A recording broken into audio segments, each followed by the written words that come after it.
बैठ। Good afternoon. बैठ।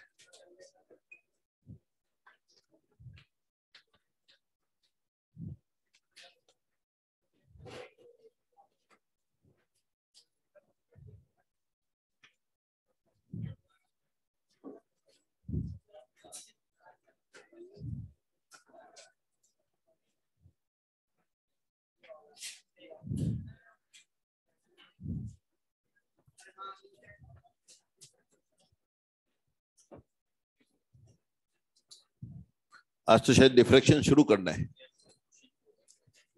हाँ, सवाल किए थे क्या घर जाके? हुए कुछ?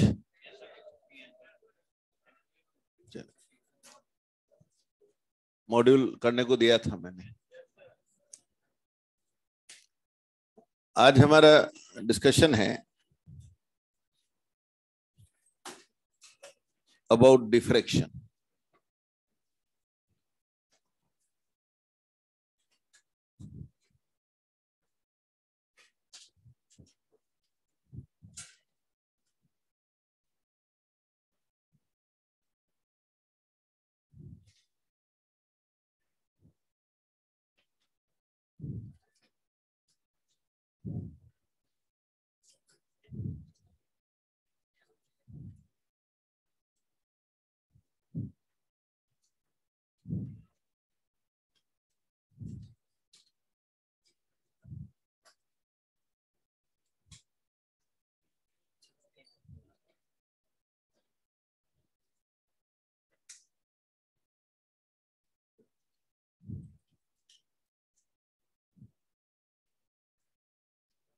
हाँ भाई, इधर ऑनलाइन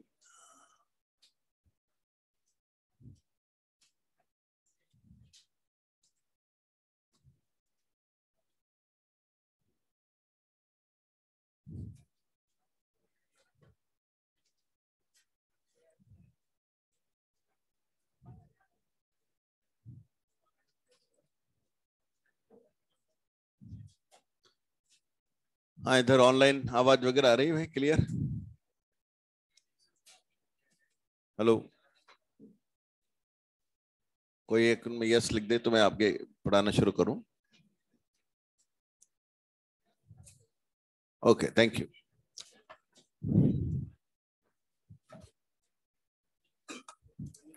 हाँ भाई, देखिए, डिफ्रैक्शन फिनोमेना जो है, जो भी वेव होता है उसमें डिफ्रैक्शन फिनोमेना होता है। चाहे वेव लॉन्गिट्यूडनल हो, ट्रांसवर्स हो, मैकेनिकल वेव हो, इलेक्ट्रोमैग्नेटिक वेव हो, या डी ब्रोगली वेव जिसको मैटर वेव भी कहते हैं, सभी वेव डिफ्रैक्ट होती हैं। और अगर हमें डिफ्रैक्शन मिल जाता है तो हम कंफर्मली कह देते हैं कि वो वेव है। एक तरह से हम कह सकते हैं कि डिफ्रैक्शन वेव बिहेवियर का कंफर्मेशन है, कंफर्मेटिव टेस्ट है। किसी का हमें डिफ्रैक्शन मिल जाता है तो हम कंफर्म हो जाते हैं कि वो वेव है। अब डिफ्रैक्शन होता क्या है? देखिए, नॉर्मली हम ये कहते हैं कि वेव स्ट्रेट लाइन में ट्रेवल करती है, बट व्हाट वी ऑब्जर्व, जब उसके पाथ में कोई हम अपर्चर रख दें या कोई ऑब्स्ट्रक्शन रख दें तो हम क्या देखते हैं कि वो अपना जो रेक्टिलिनियर चलने का जो उसकी टेंडेंसी है, जो प्रॉपर्टी है, उससे वो डेविएट होने लगती है और वहां वो मुड़ जाती है और ऐसे रीजन में जाने लगती है जहां नहीं जाना चाहिए था, अगर हम ये मानते हैं कि लाइट स्ट्रेट लाइन में चलती है, बट जाती है। और इस तरह की जो बेंडिंग होती है वेव की, वही कहलाता है डिफ्रैक्शन।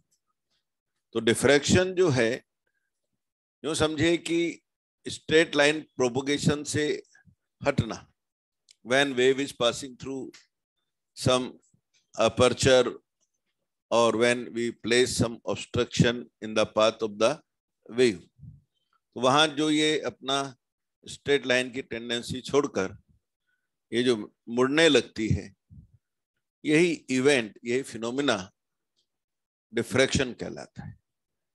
और जिस क्वांटिटी का भी डिफ्रैक्शन हो रहा है, तो हम कंफर्मली कह देते हैं कि वो एक वेव है। बट जैसे हम इंटरफेरेंस में भी कंफर्म करते हैं कि वो वेव है, और हम ये भी जानते हैं कि वेव होती है तो इंटरफेरेंस हो जाता है, लेकिन एक शर्त होती है कि कोहेरेंसी चाहिए, तब हमें इंटरफेरेंस मिला था। ऐसे ही अगर हमें यहां पर जब हम डिफ्रैक्शन की बात कर रहे हैं, तो ये हमें तब मिल पाता है जब वेव के पाथ में हम ऐसे अपर्चर रखें या ऐसे ऑब्स्ट्रक्शन रखें जिसकी जो साइज है वेव के वेवलेंथ के ऑर्डर में हो। जैसे मान लो वेव की वेवलेंथ लैम्डा है, तो वो जो अपर्चर है वो 10 लैम्डा, 20 लैम्डा इतना तक चल जाएगा, 50 लैम्डा तक भी चल जाएगा। लेकिन हम सोचेंगे अपर्चर 1 करोड़ गुना है या 10 लाख गुना है, तो फिर वहां हमें वो वेव डिफ्रैक्ट होती हुई ऑब्जर्व नहीं होगी। डिफ्रैक्शन फिनोमेना तभी सिग्निफिकेंट होता है, या यूं कहिए तभी ऑब्जर्वेबल होता है, जब वेव के पाथ में जो हम अपर्चर रख रहे हैं या जो हम ऑब्स्ट्रक्शन रख रहे हैं, उनका साइज वेव के वेवलेंथ के ऑर्डर का हो, उसके कंपेयर करता हो, तब हमें फिनोमेना मिलता है। तो जैसे हम सोचें कि इस दरवाजे से लाइट जा रही है, क्या हमें डिफ्रैक्शन, सिग्निफिकेंट डिफ्रैक्शन मिलेगा?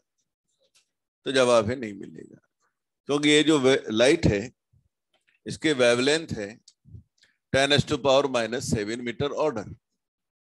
5000 एंगस्ट्रॉम भी अगर हम माने तो ये इस ऑर्डर की आती है, और ये दरवाजा मीटर ऑर्डर में है, यानी ये दरवाजा, इसका कितना टाइम है? 1 करोड़ गुना है।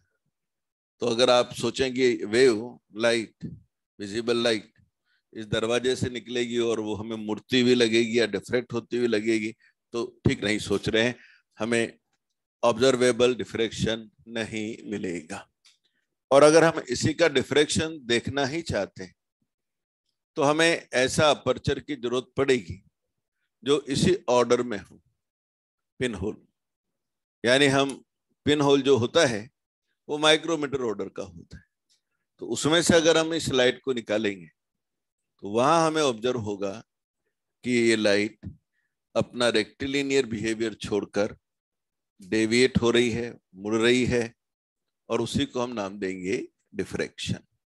तो डिफ्रैक्शन हो जाता है, वेव है तो होना ही है, लेकिन सुटेबल कंडीशंस तो हमें लानी होंगी, तब हम कह पाएंगे। जैसे दरवाजा भी कोई कहे डिफ्रैक्शन करता है क्या? हाँ भाई करता है, पर उसके लिए उन वेव का करेगा जिनका वेवलेंथ मीटर ऑर्डर में होगा, उनका बिल्कुल बहुत अच्छा ये डिफ्रैक्शन करेगा, कोई दिक्कत नहीं है। लेकिन मान लो मैं कहूं कि मुझे तो एक्सरे का डिफ्रैक्शन देखना है। अब अगर मुझे एक्सरे का डिफ्रैक्शन देखना है तो मैं तो जानता हूं कि एक्सरे की जो वेवलेंथ है वो एंगस्ट्रॉम ऑर्डर यानी 10⁻³ मीटर ऑर्डर में होती है एक्सरेज की। तो एक्सरेज का अगर मैं कहूं कि मुझे डिफ्रैक्शन देखना है, तो मुझे फिर ऐसे अपर्चर्स की जरूरत होगी जिनकी साइज -10 मीटर ऑर्डर की हो, यानी पिन होल भी काम नहीं करेगा। फिर तो मुझे क्रिस्टल लेना पड़ेगा जहां inter atomic distance angstrom order की होती है। उनमें से जब एक्सरे निकलेंगी तो वहां मुझे उनका डिफ्रेक्शन मिलेगा। ऐसे अगर मैं आपसे कहूं कि मुझे electron beam, de Broglie wave होती है, इलेक्ट्रॉन बीम के जो वेवलेंथ होती है, ये रिलेशन आपने निकाला हुआ है। और इम्पोर्टेंट बात यह है कि ये जो वेवलेंथ होती है वो एंगस्ट्रॉम ऑर्डर की होती है। यानी अगर मेरे को इलेक्ट्रॉन बीम का डिफ्रेक्शन देखना है तो मैं सोचूं कि पिन होल से निकलने से इलेक्ट्रॉन बीम का डिफ्रेक्शन मिल जाएगा, तो नहीं मिलेगा, क्योंकि वो तो -7 ऑर्डर में होता है पिन होल तो, और इलेक्ट्रॉन बीम से एसोसिएटेड जो डी ब्रोगली वेवलेंथ है वो तो -10 मीटर ऑर्डर में है, एंगस्ट्रॉम ऑर्डर में है। तो वही अपर्चर हमें चाहिएंगे अगर हमें वेव बिहेवियर देखना है। आप समझ गए होंगे, डेविसन जर्मर एक्सपेरिमेंट में निकल का क्रिस्टल लिया गया, जीपी थॉमसन के एक्सपेरिमेंट में गोल्ड फॉइल ली गई, जहां इंटर एटॉमिक सेपरेशन उस क्रिस्टल में किस ऑर्डर का था, एंगस्ट्रॉम ऑर्डर का था, और हमने इलेक्ट्रॉन बीम का वहां डिफ्रेक्शन देखा, तब हम कंफर्म हुए कि इलेक्ट्रॉन बीम का बिहेवियर वेव लाइक है। तो एक बात मैंने आपसे कही कि कोई आपसे कहे साहब इलेक्ट्रॉन बीम जिसका वेवलेंथ -10 ऑर्डर में होता है, क्या वो वेव प्रूव करना है, वो भी डिफ्रेक्शन से हो जाएगा? जवाब यहाँ हो जाएगा। और हमें रेडियो वेव को वेव प्रूव करना है तो उनका भी डिफ्रेक्शन, बोले हाँ, उसका दरवाजों से हो जाएगा बड़े आराम से, क्योंकि उनकी वेवलेंथ बड़ी है। तो इसका मतलब बात यह है कि डिफ्रेक्शन फिनोमेना सब वेव के लिए है, साउंड के लिए भी है, तो लाइट के लिए भी है। लाइट इलेक्ट्रोमैग्नेटिक वेव है, साउंड मैकेनिकल वेव है, अपनी electron beam de Broglie wave है, साउंड लॉन्गिट्यूडनल है, लाइट ट्रांसवर्स है। मतलब हमें ये सोचना ही नहीं है कि वो कैसी वेव है। अगर किसी ने हमसे कह दिया कि ये वेव है तो हमें मान के ही चलना है कि वो डिफ्रेक्ट हो जाएगी। जरूरत है तो इस बात की कि हम सुटेबल इन्वायरमेंट जो है वो दे पाए, सुटेबल साइज का अपर्चर या ऑब्स्ट्रक्शन ले पाए, तो हमें वेव बिहेवियर सिग्निफिकेंट मिल जाएगा, ऑब्जर्वेबल मिल जाएगा। अगर हमने डिफ्रेक्शन देख लिया तो हम कंफर्म हो जाते हैं कि वो वेव है। हालांकि हम ये नहीं कह पाते हैं कि कौन सी वेव है, बस ये कहते हैं हम वेव है। ना हम ये बता पाते हैं कि लॉन्गिट्यूडनल है, ना ये बता पाते हैं कि वो ट्रांसवर्स है, ना ये बता पाते हैं कि वो इलेक्ट्रोमैग्नेटिक है या मैकेनिकल है या डी ब्रोगली वेव है। हम टाइप या नेचर ऑफ वेव के बारे में कोई बात नहीं कह पाते, लेकिन डिफ्रेक्शन अगर हमें ऑब्जर्व हो जाता है तो हम इस बात को कंफर्म कर देते हैं कि वो वेव है। तो एक फिनोमिना जो है हमारा डिफ्रेक्शन फिनोमिना जो है, एक तरह से कंफर्मेटिव टेस्ट है किसका, वेव बिहेवियर का। अब इसी में डिफ्रेक्शन में दो कैटेगरी है, एक कैटेगरी है फ्राउनहोफर डिफ्रेक्शन और दूसरी कैटेगरी है फ्रेनल डिफ्रेक्शन। जैसे मान लो हमारे पास अपर्चर है, ये अपर्चर है, इसके ऊपर वेव फ्रंट आ रहा है। अपर्चर का साइज किस ऑर्डर में लेना है, लैम्डा के ऑर्डर में। क्यों? क्योंकि हमें डिफ्रेक्शन देखना है, सिग्निफिकेंट देखना है। यानी जैसे ये विजिबल लाइट है तो या माइक्रोमीटर ऑर्डर होना चाहिए। बनाने में चाहे मैंने इतना बड़ा गैप बनाया हो, पर ध्यान रखना है कि ये इसके वेवलेंथ के ऑर्डर में हमें लेना ही है। अब ये हमारा जो वेव फ्रंट है, ये वेव फ्रंट कैसा है, प्लेन वेव फ्रंट। मान लीजिए हमने स्क्रीन भी बहुत दूर ले लिया है, तो वहां जाते जाते भी यहां मुड़ भी गया अगर वेव फ्रंट थोड़ा, तो वहां जाते जाते वो कैसा हो जाएगा, प्लेन हो जाएगा, क्योंकि बहुत दूर जाते जाते कोई भी वेव फ्रंट प्लेन हो जाता है। तो इनकमिंग वेव फ्रंट प्लेन हो और स्क्रीन हमारा बहुत दूर हो, इस कैटेगरी का जो डिफ्रेक्शन है उसे हम फ्राउनहोफर डिफ्रेक्शन कहते हैं। फिर दिमाग में बात आता है, सर और भी कोई कैटेगरी है क्या? जवाब है हाँ। If incoming wavefront is curved or screen is at some finite distance, close distance, or both, for that case we will say diffraction is Fresnel diffraction. दो कैटेगरी कर दी अपन ने, फ्राउनहोफर, फ्रेनल। फ्रॉनहोफर में क्या हमारा है, आने वाला वेव फ्रंट प्लेन होना चाहिए और स्क्रीन बहुत दूर होना चाहिए, ये फ्रॉनहोफर है। इसके अलावा जो भी है वो फ्रेनल है, चाहे ये कर्व्ड हो, चाहे ये पास में हो, या ये कर्व्ड भी हो और ये पास में भी हो। वो जो 3 बचे हुए केस बनेंगे वो किस कैटेगरी में आते हैं, फ्रेनल। हमारे 12th के सिलेबस में फ्रॉनहोफर डिफ्रैक्शन ही केवल है, यानी हम जो डिस्कस करने जा रहे हैं उसमें हम फ्रेनल की बात नहीं करने जा रहे हैं, हम केवल फ्रॉनहोफर की बात करने जा रहे हैं, जिसमें हमारा इनकमिंग वेव फ्रंट कैसा है, प्लेन है, और स्क्रीन कैसा है, बहुत दूर है। पर एक हमारी समस्या भी है फिर इसमें, क्योंकि हमने कह ही दिया है कि ये माइक्रोमीटर ऑर्डर का है। अब अगर ये माइक्रोमीटर ऑर्डर का है तो बहुत ही छोटा है, और स्क्रीन कितना दूर है, बहुत दूर है, क्योंकि फ्रॉनहोफर में दूर ही लेना होता है। तो ये स्लिट तो है बहुत छोटी और स्क्रीन है बहुत दूर, और लाइट को फैलना भी है, सीधा तो जाना नहीं है, क्यों प्रूव ये करना है कि लाइट फैलती है, मुड़ती है। तो आप कहेंगे कि सर अगर ऐसी बात हो गई तो वो तो बहुत तो कम एनर्जी है और बहुत दूर स्क्रीन है और उस पूरे स्क्रीन पे इस लाइट को फैलना भी है, तो जो भी कुछ पैटर्न बना भी तो इतना डिम होगा कि हमें तो कुछ दिखाई नहीं देगा। बात तो बिल्कुल सही है, एनर्जी बहुत कम है। तो फिर हमने क्या इसका समझिए कि ट्रीटमेंट किया, क्योंकि हम कंसेप्ट तो नहीं बदलना चाह रहे थे, तो हमने इन्फिनिटी को पास बुला लिया। बोला सर ऐसा कर सकते हैं, हाँ, यूजिंग ए लेंस। अगर आप एक लेंस ले लेते हैं, मान लो मैंने एक लेंस ले लिया जिसकी फोकल लेंथ f है, और इस स्क्रीन को कहां रख देता हूं मैं, अब f दूरी पे रख देता हूं, बहुत दूर नहीं रख के, क्योंकि आप अच्छी तरह जानते हैं लेंस जो लाइट इन्फिनिटी पे जाने वाली होती है उसको कहां फोकस कर देता है, f दूरी। तो अब स्क्रीन को which is at a distance f from this lens, at this screen, जो पैटर्न हमें मिलेगा ये वही पैटर्न मिलेगा जो हमें कहां मिलता, इन्फिनिटी पे मिलता। तो हमने टेक्निकली सिचुएशन नहीं बदली है, लेंस यूज किया है to shift infinity to some finite distance f। तो आगे से हम इसको बनाएंगे नहीं लेंस को, क्योंकि इसका और कोई पर्पज नहीं है।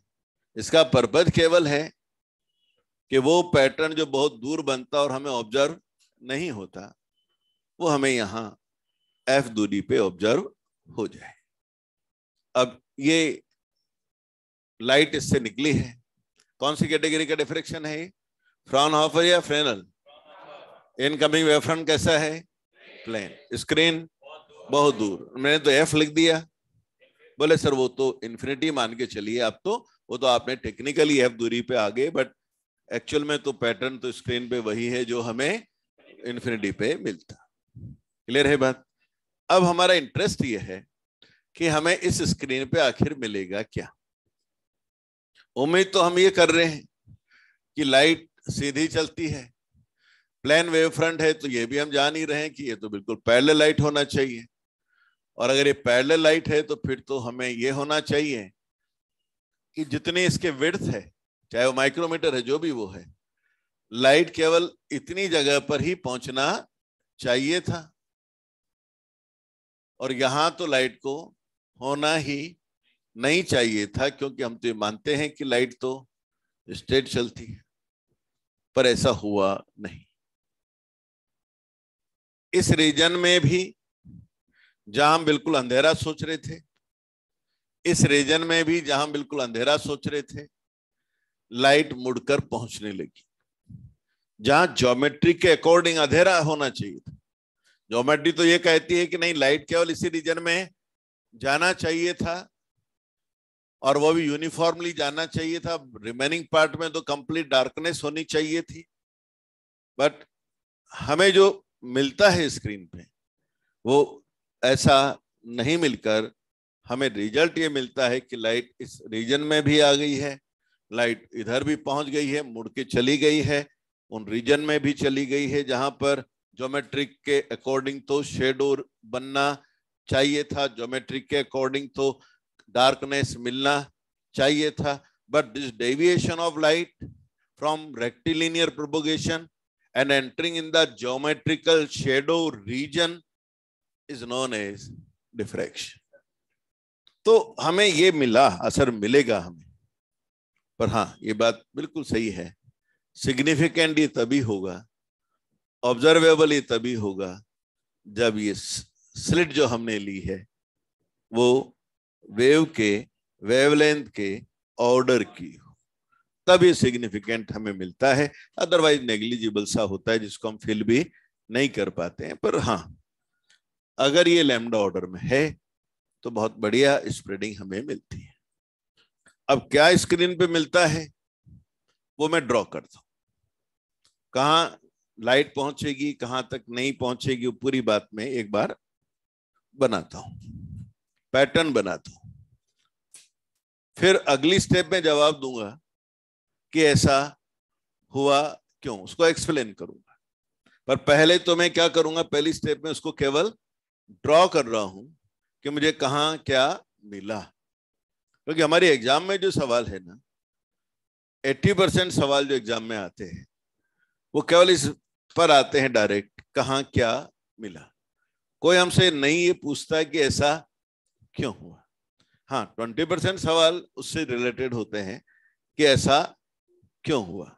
जैसे मैंने कहा कि लैम्डा एफ बाई ए दूरी पर पहला मिनीमा मिला, अभी डायग्राम में मैं बना दूंगा, लेकिन फिर मुझे उसका एक्सप्लेनेशन भी तो चाहिएगा कि वहीं पर मिनीमा क्यों मिला, वो भी हम आगे बात करेंगे, पर वो अगली स्टेप में हम करेंगे। पहले हम सिर्फ ये बना रहे हैं कि हमें क्या मिला, ताकि हमारे 80% सवाल एक बार हो जाएं, फिर 20 के लिए हम अपना आगे काम करते हैं। Is it clear? तो डिफ्रैक्शन की एक बेसिक बात मैंने आपको समझाई। हम ये सोचते थे लाइट सीधी चलती है, और वास्तव में अगर वो सीधी चलती तो होना तो ये था कि केवल इस रीजन में लाइट को यूनिफॉर्मली हमें मिलना चाहिए था, रिमेनिंग पोर्शन में कंप्लीट डार्कनेस आनी चाहिए थी। पर क्या हमें मिला, अगर मैं उसको ग्राफ में बनाता हूं, यहां ग्राफ बना रहा हूं मैं, और इधर एक एक्सिस ले ली है, इस पे मैं ले रहा हूं क्या चीज, इंटेंसिटी। इंटेंसिटी इधर ले लिया, और इस एक्सिस पे हो गई अपने कौन सी चीज, पोजीशन। इस एक्सिस पे क्या ले लिया, पोजीशन। देखते हैं इंटेंसिटी कहां कैसे मिली। तो क्या देखने में आया, अभी बस ये बना रहा हूं, क्या देखने में आया, क्यों आया इसका जवाब देंगे आगे। कि यहां मिड पॉइंट पर बहुत बढ़िया इंटेंसिटी थी, बेस्ट। फिर हम मिड पॉइंट से दूर हटने लगे तो इंटेंसिटी कम होने लगी,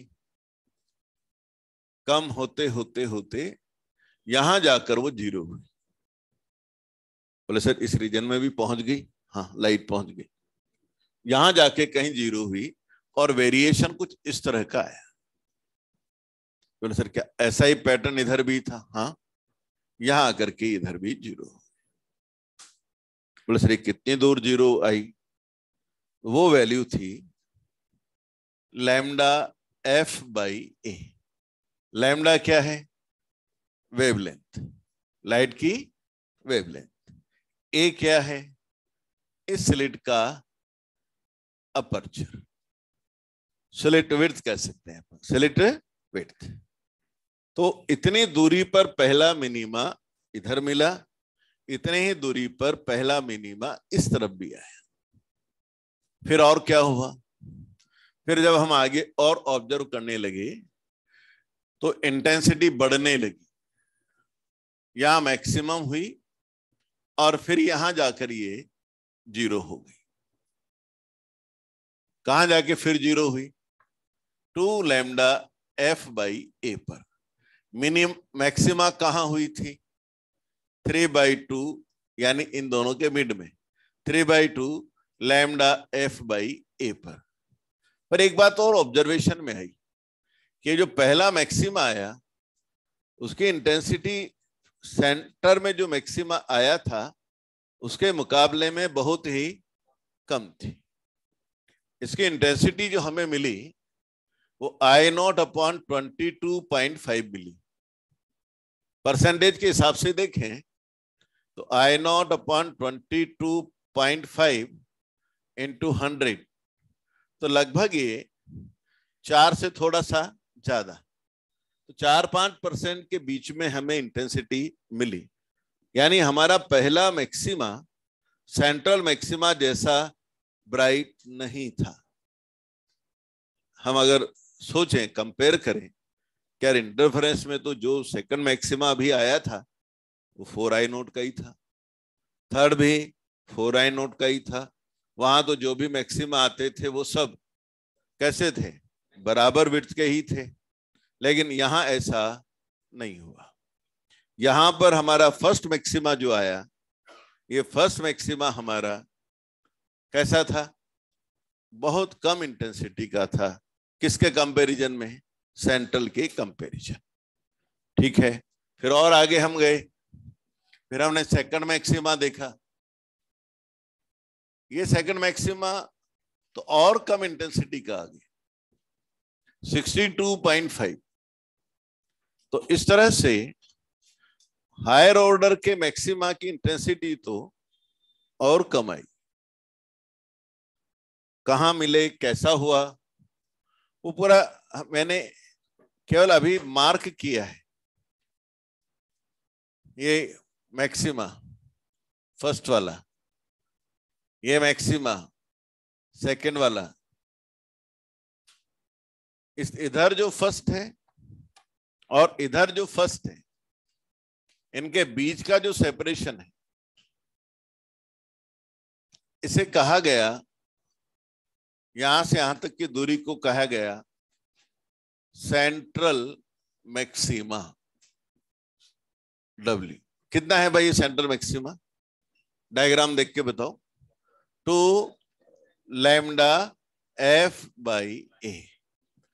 फर्स्ट मिनिमा से सेकंड मिनिमा के बीच की दूरी को कहा गया फर्स्ट ब्राइट। ये क्या था? First bright. यहां से यहां तक मानी गई। लोकेशन तो यहां थी फर्स्ट ब्राइट की, पर फर्स्ट ब्राइट की जो विड्थ आई, सेकंड जो फर्स्ट फ्रिंज की जो विड्थ है वो कितनी रही? यहां से यहां तक की दूरी वो कितनी है? लैम्डा एफ बाई ए। आप इन दोनों बात को कंपेयर करें तो आपको लगेगा कि सर ये फर्स्ट ब्राइट जो आया इसकी तो विड्थ भी कम आ गई। ये तो lambda f by A width का ही आया यहां से यहां तक का। सेंट्रल वाला तो इसका लगभग डबल है, और इंटेंसिटी तो इसकी बहुत ही ज्यादा है सेंट्रल वाले की। इसका मतलब पैटर्न कुछ ऐसा मिल रहा है कि ये जो फ्रिंजेस हमें मिल रही हैं, एक तो अनइक्वल विड्थ की मिल रही है और इंटेंसिटी भी अनइक्वल है, कम होती जा रही। इस तरह का पैटर्न हमें मिला। अब क्यों मिला इसका जवाब मुझे देना है, पर हां ऐसा मुझे मिला। पहला मिनिमा किस एंगल पे मिला? पहला मिनिमा किस एंगल पे मिला? थीटा। अगर मैं इसको कहूं किस एंगल पे मिला पहला मिनिमा? ये दूरी कितनी है? लैम्डा एफ बाई ए, और यहां से यहां एफ, तो एफ से डिवाइड कर दूंगा तो lambda by A. Central maxima की एंगुलर विड्थ कितनी मिली? सेंट्रल मैक्सिमा की angular width 2 lambda by a. ये इस तरह का एक पैटर्न हमें मिला। ये हमारा कौन सा पैटर्न है? Single slit Fraunhofer diffraction pattern. Exam में क्या सवाल आते हैं? कुछ सवाल तो डायरेक्ट इससे आते हैं। पहला, सेंट्रल विड्थ फर्स्ट की कितने टाइम्स होती है?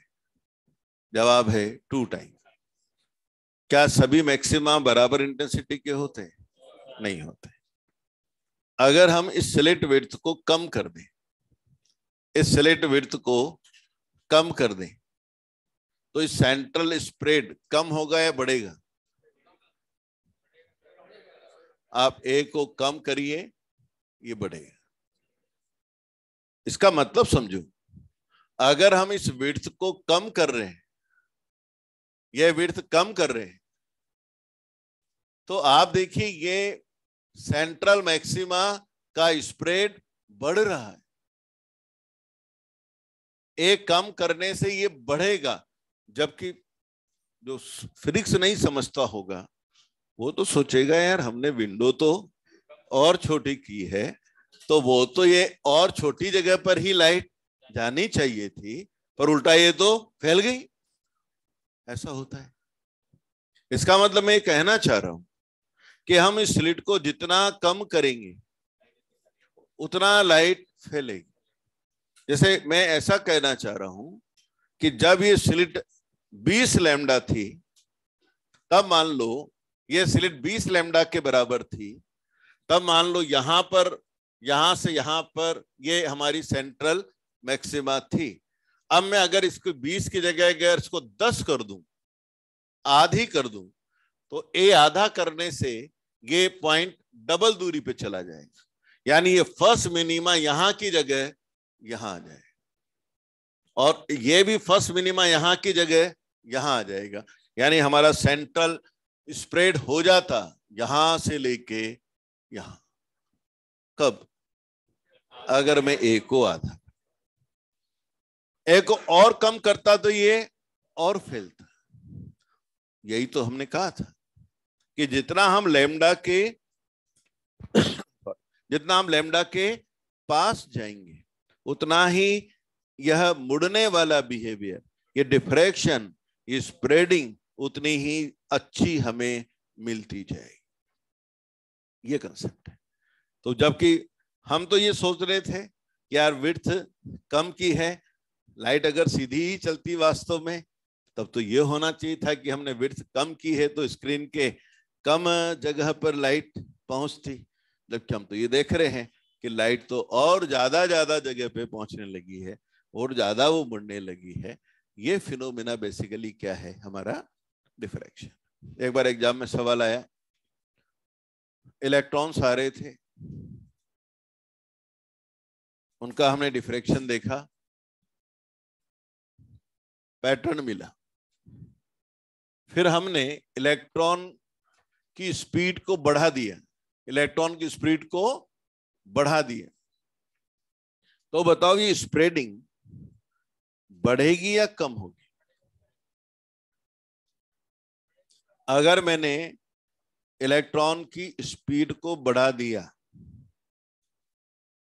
एग्जाम में आया हुआ सवाल, तो ये स्प्रेडिंग बढ़ेगी या कम होगी? देखो, आप सब जानते हैं डी ब्रोगली वेवलेंथ, क्योंकि इलेक्ट्रॉन है और वो वेव है, तो उनकी वेवलेंथ दी जाएगी लैम्डा इक्वल टू h/p, और p होता है mv। मैंने वेलोसिटी को बढ़ाने की बात कही थी कि कम करने की? इसका मतलब लैम्डा कम हो, और अगर लैम्डा कम होगा तो विड्थ कम होगी, यानी स्प्रेडिंग कम हो। आया बस सवाल एक समझ?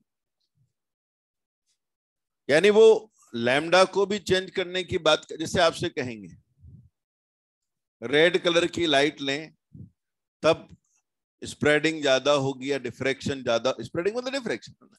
रेड कलर की लाइट लेने की जगह अगर मैंने ग्रीन कलर की लाइट ली तो क्या होगा?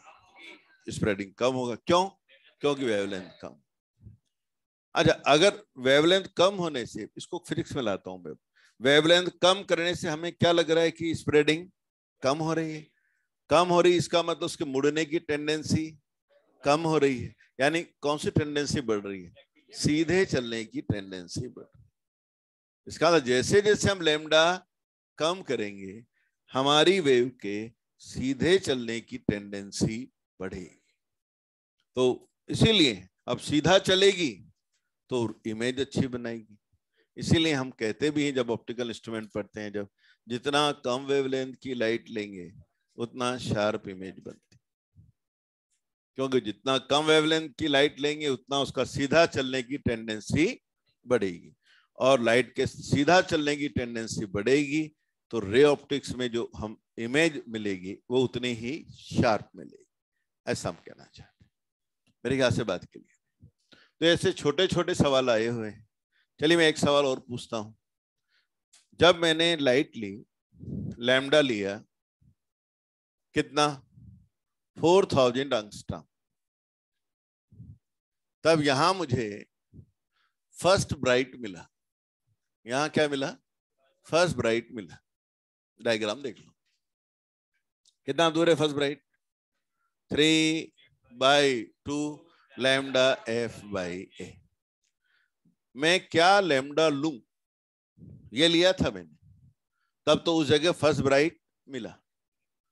अब मैं क्या वेवलेंथ लूं कि मुझे वहां सेकंड डार्क मिले? वहां फर्स्ट ब्राइट नहीं मिलके मुझे वहां सेकंड डार्क मिले, ऐसा मैं चाहता हूं। तो मुझे लैम्डा क्या लेना चाहिए? करिए जरा। हाँ, जो भी है वैल्यू निकाल के बताएं मेरे को।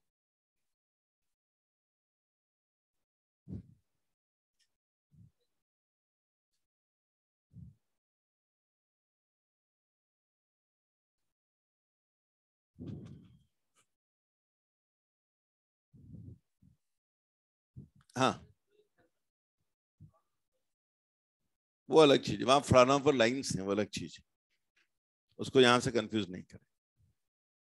वो एब्जॉर्प्शन फिनोमेना से रिलेटेड अलग चीज, थर्मोडायनेमिक्स में जो पूछ रहे हैं वो अलग है। साइंटिस्ट का नाम वही है पर वो फिनोमेना अलग है।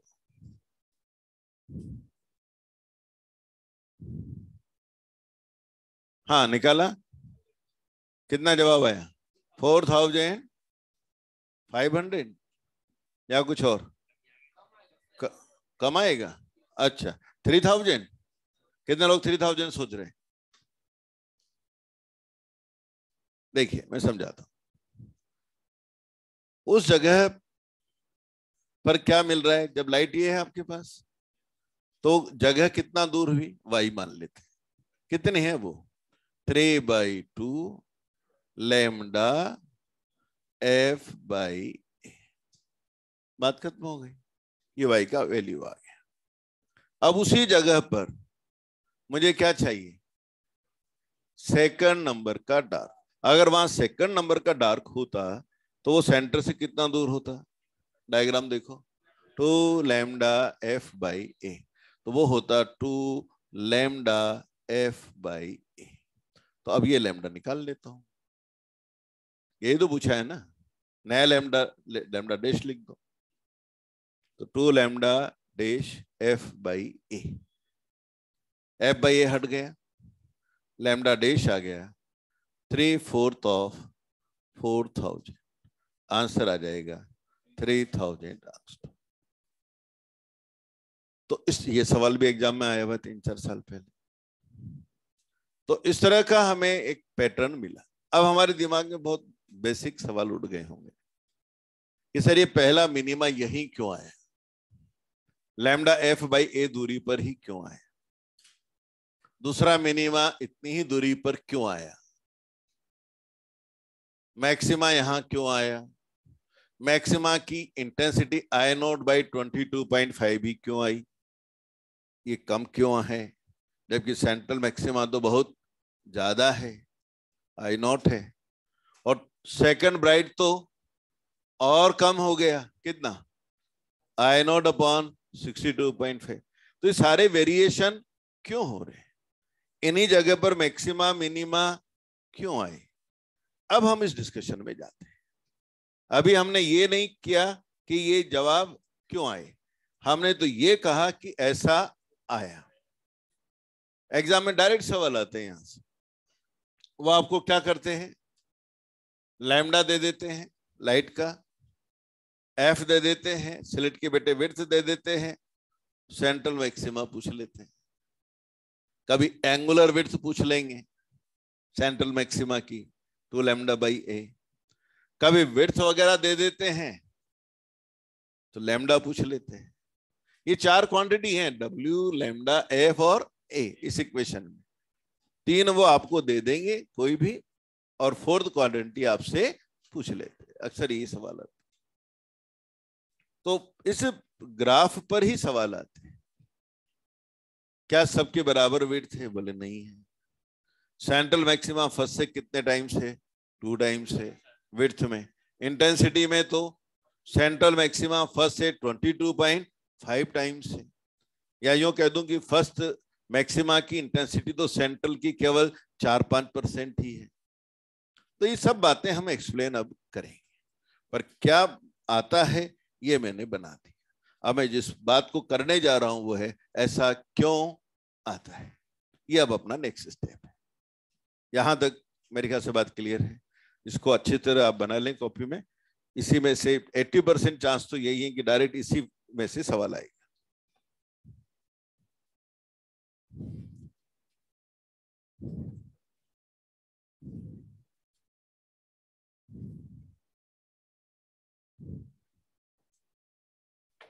ये लेंस जो हम बीच में रखते हैं, लेंस का और कोई पर्पज नहीं है, क्योंकि स्क्रीन बहुत दूर है तो उसको एफ दूरी पर बुलाना था ताकि ऑब्जर्वेबल पैटर्न मिल जाए, इसलिए लेंस रखा गया था।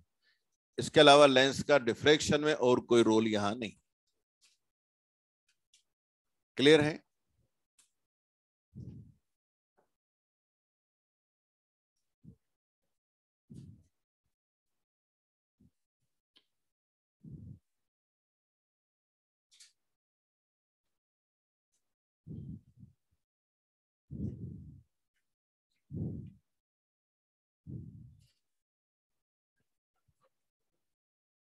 एक एक्सपेरिमेंट।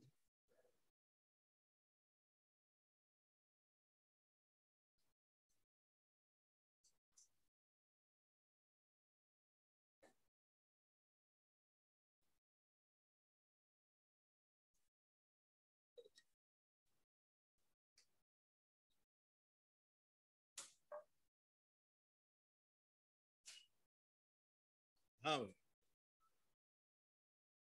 बन गया, जल्दी से बना लें।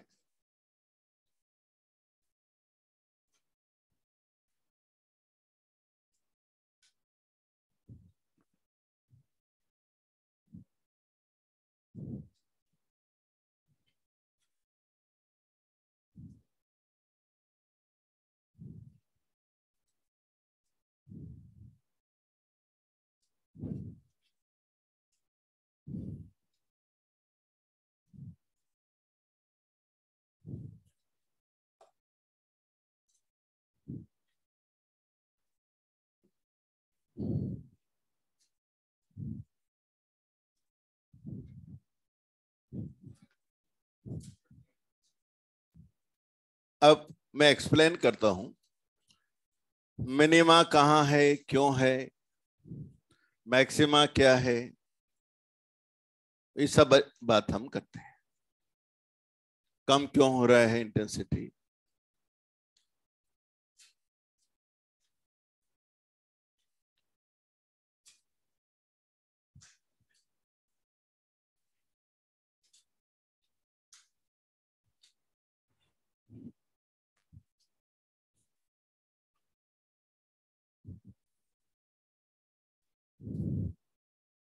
देखिए यहां पर ये स्लिट है,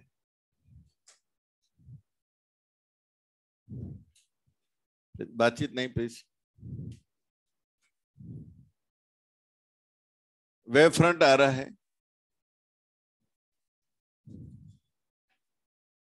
और वेव फ्रंट इस स्लिट पर पहुंचा, सामने स्क्रीन।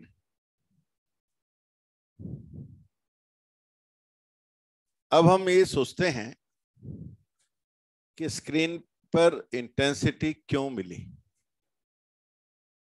तो हम इस तरह इसको एक्सप्लेन करेंगे कि ये जो वेव फ्रंट आ रहा है, ये जब स्लिट पे पहुंचेगा तो इस वेव फ्रंट का हर पॉइंट अपने आप में एक सोर्स होगा। क्या खासियत होती है वेव फ्रंट की? उसका हर पॉइंट का फेज सेम होता है।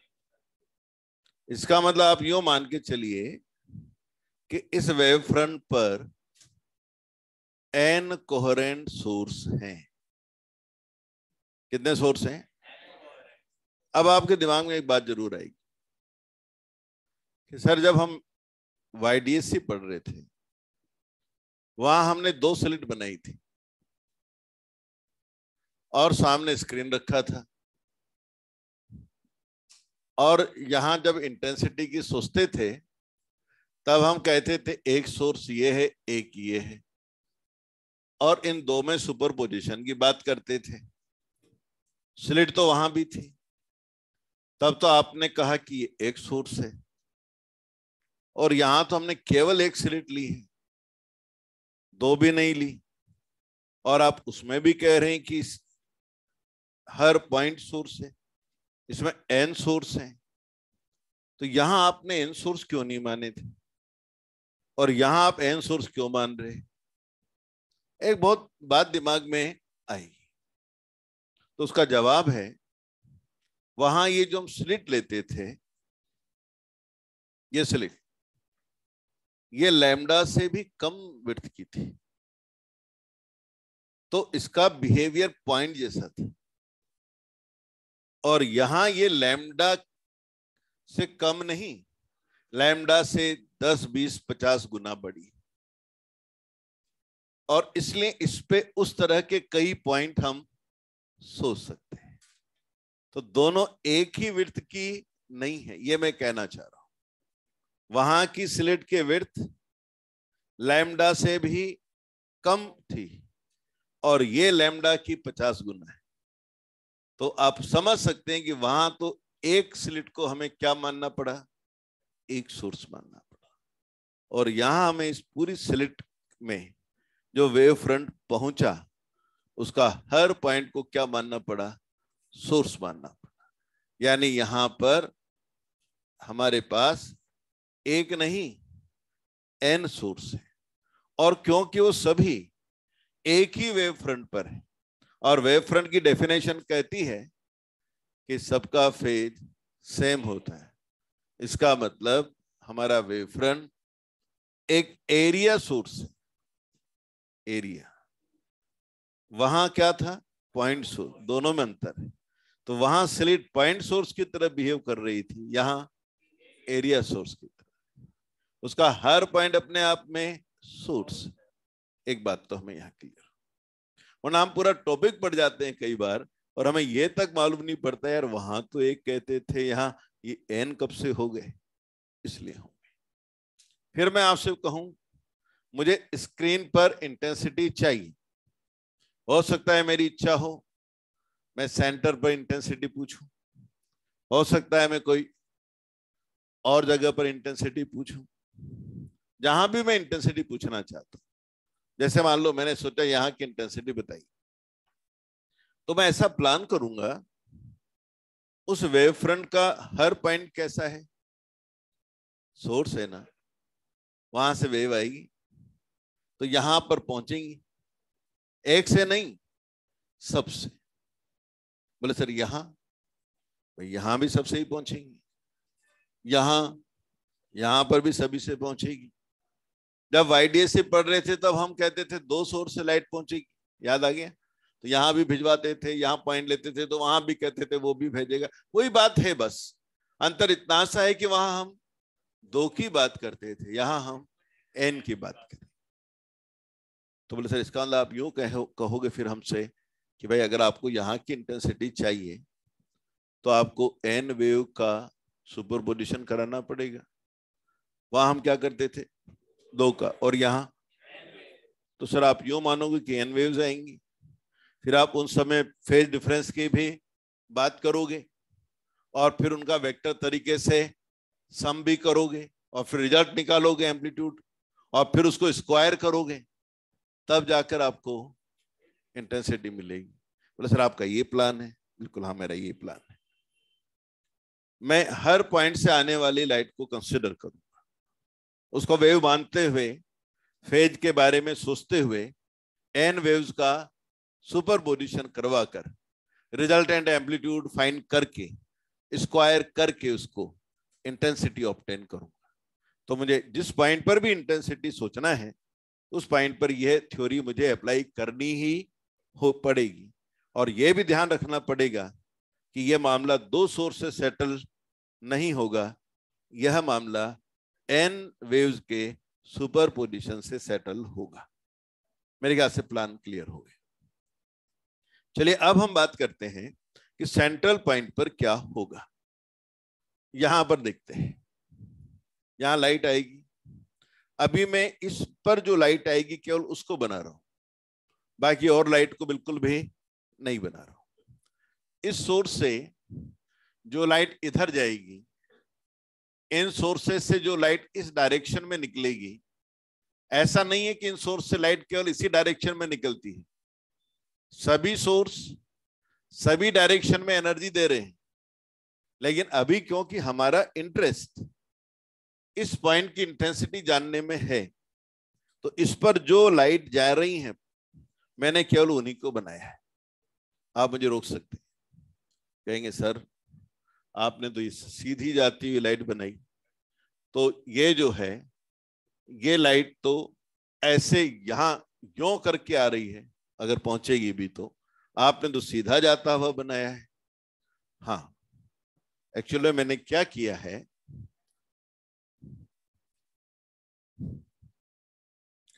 ये वेवफ्रंट का हर पॉइंट जो इधर एनर्जी दे रहा था, आप सब जानते हैं पहले लाइट कहां मिलती है? इन्फिनिटी पे। और मेरा स्क्रीन कहां है? इन्फिनिटी। बोले सर अपन ने तो पास बुला लिया था ना। हाँ, पर फिर इसका मतलब मिलेगा तो वही ना जो इन्फिनिटी पे था। हाँ, लेंस ने, अब लेंस का एक्शन यहां समझ में आएगा। आपने यहां लेंस रख दिया, अब उसने यहां पर इन सबको इकट्ठा कर दिया, ये बात सही है। इस तरह से उसने इन्फिनिटी को यहां बुला लिया। पर आप तो अगर मैं ये पूछूं कि क्या ये वाला रास्ता और ये वाला रास्ता बराबर है या नहीं है? बराबर है। ज्योमेट्रिकली तो नहीं है। क्यों? क्योंकि बीच में से लेंस की थिकनेस ज्यादा। तो इसका मतलब मैं ये कहूंगा कि क्या यहां वो सब सेम फेज में थे? जवाब देना। क्या यहां वो सब सेम फेज में थे? क्या सभी वेव यहां बराबर टाइम में पहुंची? यानी इनमें पाथ डिफरेंस नहीं है, इसका मतलब वो पहुंची तो सेम फेज में पहुंची। यही मैं कहना चाहता हूं। इस पॉइंट पर ये सब यहां भी सेम फेज में थे, यहां पर मिलेंगे और सेम फेज में मिलेंगे। कितने हैं ये? जवाब देते जाओ बस। एन है। मान लेता हूं कि एक की वजह से एम्पलीट्यूड ए है। कितने वेक्टर जोड़ने पड़ेंगे? क्या सभी सेम फेज में है या अलग अलग फेज में?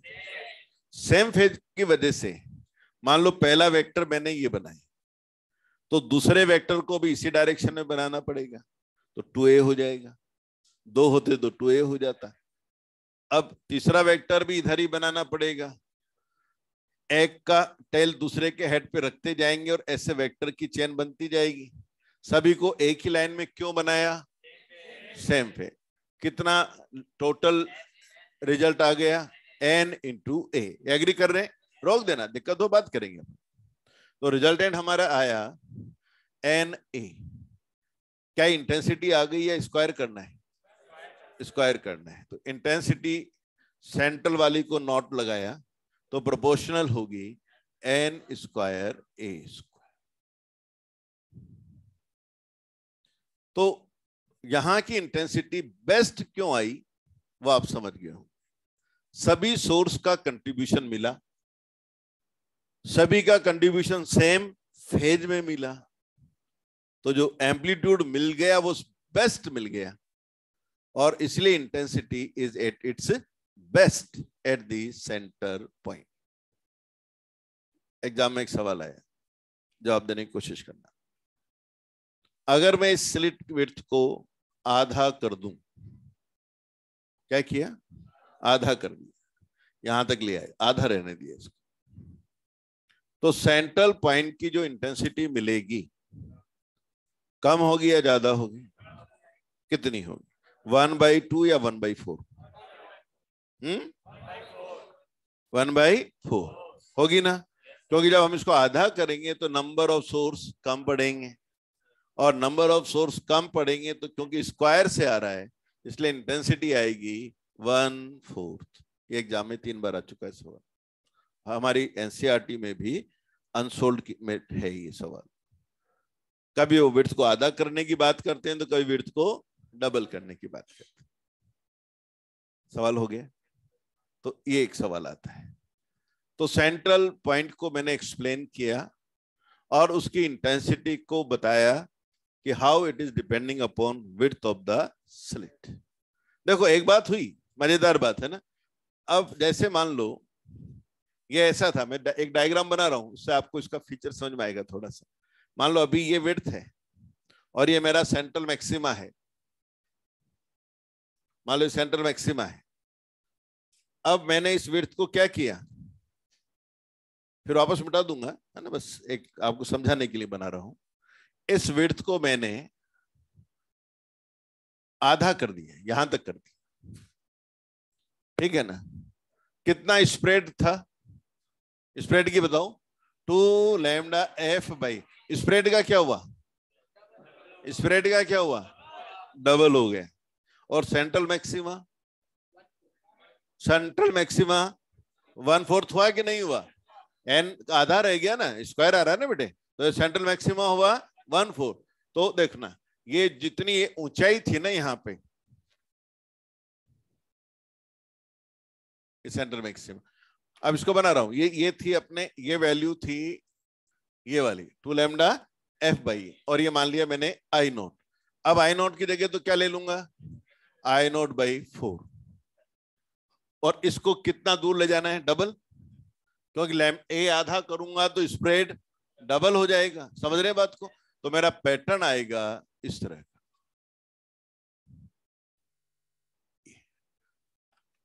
कब आया ये, जब मैंने स्लिट के विड्थ को आधा, बेटे खुद देख लो लाइट ज्यादा फैली, और हम उम्मीद भी कर रहे थे जैसे जैसे हम लैम्डा के पास जाएंगे वेव इफेक्ट उतना ही डोमिनेट करेगा, हमारी लाइट का डेविएशन उतना ही ज्यादा होगा, वेव बिहेवियर उतना ही ज्यादा खुलकर सामने आएगा। तो स्ट्रेट लाइन बिहेवियर तब आता है जब हम लैम्डा को कम करें, तब तो लाइट का वेव बिहेवियर की जगह कौन सा बिहेवियर आने लगता है, स्ट्रेट चलने का बिहेवियर आने लगता है, फिर ये स्प्रेडिंग कम होने लगती है। तो लैम्डा कम करने से स्प्रेडिंग कम होगी, लैम्डा बढ़ाने, इसके ए के बराबर आने से स्प्रेडिंग बढ़े, लैम्डा कम करने से स्प्रेडिंग कम, स्प्रेडिंग कम करने का मतलब स्ट्रेट चलने की टेंडेंसी ज्यादा होगी। तो जितनी वेवलेंथ कम होगी वो डेविएट लाइट हमारी कम होगी, स्ट्रेट उतनी ही ज्यादा चलेगी। तो आप लाइट को स्ट्रेट चलाना चाहते हैं, क्यों चाहते हैं वो लाइट को बहुत स्ट्रेट चलाना, शार्प में, तो हमें लैम्डा कम लेनी चाहिए या ज्यादा, कम लेनी चाहिए, बस इतनी सी बात है। क्या बात कर रहा है, लाइट की स्पीड तो हमेशा सी रहती है बेटे, लाइट की स्पीड कम नहीं हो गई, लाइट ही बदलनी पड़ेगी, नया लैंप लेना पड़ेगा, सोर्स बदलना पड़ेगा, सी थोड़ी बदल जाता है हमारे कहने से, सी मीडियम डिसाइड करता है और फ्रीक्वेंसी सोर्स, और लैम्डा तो उन दोनों इक्वेशन से डिसाइड होता है, ये अपन ने लिखा था सी इक्वल टू न्यू लैम्डा। तो हमारे लैम्डा बदलने से वेलोसिटी लाइट की नहीं बदलती बेटे, वेलोसिटी ऑफ लाइट तो मैंने बहुत पहली लाइन ही शायद यही पढ़ाई थी अपनी क्लास में कि वेलोसिटी ऑफ लाइट किसी बात पे डिपेंड नहीं करती, मीडियम बदलो तो बदलती है वरना ऐसे नहीं बदलती। और कोई बात? तो ये मैंने आपको समझाया about the intensity at central maxima. तो वेव बिहेवियर कब अच्छा आएगा भाई? वेव बिहेवियर कब अच्छा आएगा? हाँ, एक इन्होंने पूछा है सर फर्स्ट ब्राइट 3/2 पर है या 1/22.5 पे। देखो भाई, ये जो फर्स्ट, कुछ इनका क्वेरी भी मैं देखता रहता हूं बीच में। फर्स्ट जो मैक्सिमा आया था उसका जो ये सेंट्रल, ये जो फर्स्ट की विड्थ है, तो ये जो मैक्सिमा आया है ना, वो यहां से कितना दूर है? वो दूरी है 3/2 लैम्डा एफ बाई ए, और यहाँ इंटेंसिटी की वैल्यू है I0/22.5। ये दोनों चीजें अलग अलग हैं। 3/2 लैम्डा एफ बाई ए उसकी दूरी है सेंटर से, और I0/22.5 उस जगह की इंटेंसिटी है। समझ में आ गई भाई बात? क्लियर है? ऐसे हम बात करना है। अब हम ये सोचने जा रहे हैं, ये पूरा अभी तक का डिस्कशन जो मैंने किया, ये कहां तक की इंटेंसिटी की बात की मैंने? अभी सेंटर तक की है। अब मैं जा रहा हूं सेंटर से दूर, उन जगह की बात करना चाह रहा हूं, उन जगह को ढूंढना चाह रहा हूं जहां मिनिमा मिलेगा। हालांकि हमने पहले डायग्राम में बना लिया था, पर वो तो एक यूं समझो याद किया हुआ था जो बना लिया था। अब हम उसको निकालना चाहते हैं कि भाई पहला मिनिमा लैम्डा एफ बाई ए पर ही क्यों आया, दूसरा मिनिमा 2 लैम्डा एफ बाई ए पर ही क्यों आया, इंटेंसिटी आगे जाकर कम क्यों हुई। ये अब हम एक एक करके उसका भी जवाब देने जा रहे हैं। सेंट्रल मैक्सिमा तक क्लियर है पॉइंट, या डाउट है किसी को? क्लियर है? चलिए आगे देखते हैं।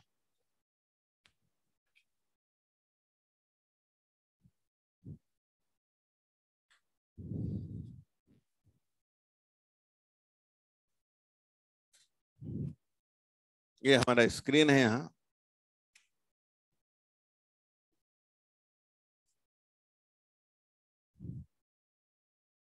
अब यहां पर मैं उसको बनाता हूं, एक बार कंसेप्ट बनाता हूं। ये स्लिट है, इसका हर पॉइंट क्या सोर्स है? अच्छा, चलिए यहां हमने स्क्रीन प्लेस किया है। स्क्रीन पर मिड पॉइंट से y दूरी पर एक पॉइंट P लिया है जहां हम इंटेंसिटी जानना चाहते हैं। यह पॉइंट की एंगुलर पोजीशन थीटा है। इस पॉइंट की एंगुलर पोजीशन कौन सी है? थीटा। मिड से लीनियर डिस्टेंस कितनी है? y। और यहां की इंटेंसिटी में जानना चाहता हूं। यहां पर लाइट पहुंचेगी, सभी अपनी लाइट वहां भेजेंगे। जितने भी यहां हम सोर्स सोच रहे थे n, वो सब अपनी लाइट, जो लाइट इनसे थीटा एंगल पे जा रही थी, वो सब यहां पहुंची। वही लेंस से भी आएगा बीच में, इकट्ठा भी करेगा, पर मैंने आपको बताया था कि वो अपनी तरफ से कोई पाथ डिफरेंस क्रिएट नहीं करेगा। पर आप देखिए इस डायग्राम को, देखो अपर कॉर्नर से इस लाइट पर मैं अगर परपेंडिकुलर डालता हूं तो इसके आगे के रास्ते तो बराबर माने जाएंगे, लेकिन आप देख सकते हो कि जो लाइट लोअर कॉर्नर से चली है as compare to upper corner, क्या वो एक्स्ट्रा चली है? क्या पाथ डिफरेंस आया है? मान लीजिए ये पाथ डिफरेंस है डेल्टा एक्स और ये विड्थ है ए। जब यहां से यहां में डेल्टा एक्स है, तो क्या यहां और यहां में फिर आते जैसे जैसे हम आगे बढ़ते गए तो क्या पाथ डिफरेंस बढ़ता गया, और फाइनली जाकर वो कितना हो गया? Delta x. तो डेल्टा एक्स पाथ डिफरेंस है किस में? फर्स्ट में और लास्ट में, फर्स्ट में और, ठीक है। अगर इस ट्राइंगल को देखता हूं, इधर वाले को, क्या दूरी है यहां से यहां की? एफ। तो ये क्या है? वाई। तो टेन थीटा क्या लिखा जाए? Y by F. अगर मैं इस ट्राइंगल को सोचता हूं, इधर वाले, तो ये क्या है? Delta x. क्या ये एंगल हमारा, ये वाला एंगल थीटा होगा? वाई डीएससी में भी किया था। साइन थीटा क्या आएगा? हाँ आता है आपको, बोलो। डेल्टा एक्स बाई ए। वहां डेल्टा एक्स बाई डी हुआ करता था, यहाँ डेल्टा एक्स बाई ए है। यहाँ ए क्या है? स्लिट का वेट।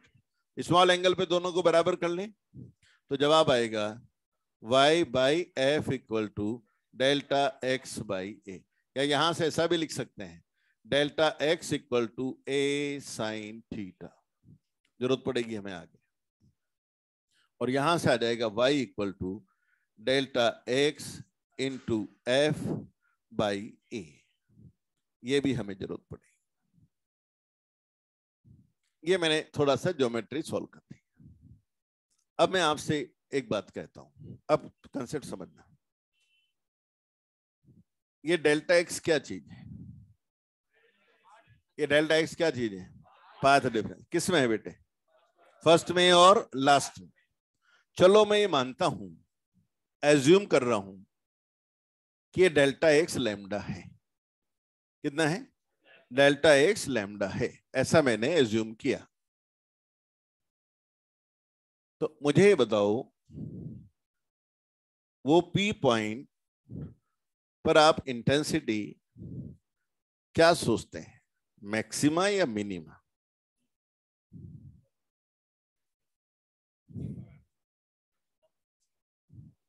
दोनों का कारण बताइए। मिनिमा क्यों? जवाब दो भाई। जो भी आप कह रहे हैं उसका कारण तो बताना पड़ेगा। वही तो काम कर रहे हैं अपन, हमें एक्सप्लेन ही तो करना है। हाँ, तो लैम्डा एफ बाई ए तो हो जाएगा, उससे वो मिनिमा था तो वो भी मिल जाएगा, रिजल्ट भी मिल जाएगा। पर वही तो एक्सप्लेन करना था, उसी से ले लिया।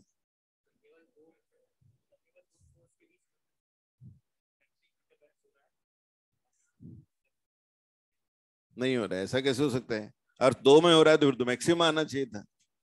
पहले देखो, मैं फिर समझाऊं। क्या लैम्डा को मैंने 2 बाई नहीं कहा था?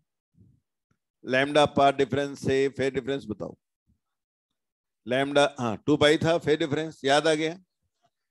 और 2 पाई तो कहता है दोनों वेक्टर एक तरफ है, तो मेरा दिमाग तो कह रहा है मैक्सिमम आना चाहिए, और आप कह रहे हैं मिनिमम आना चाहिए, और जवाब आपका सही है।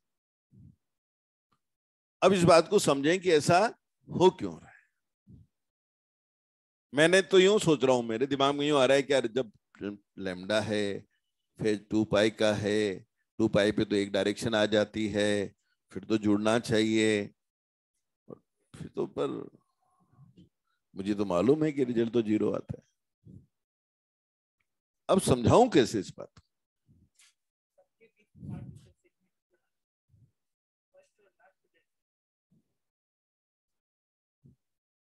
इन्होंने सोचा, ठीक सोचा।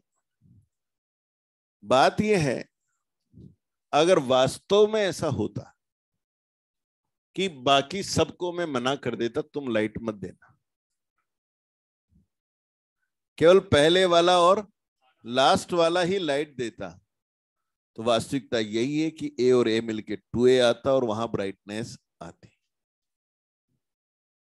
लेकिन फैक्ट ऐसा नहीं है।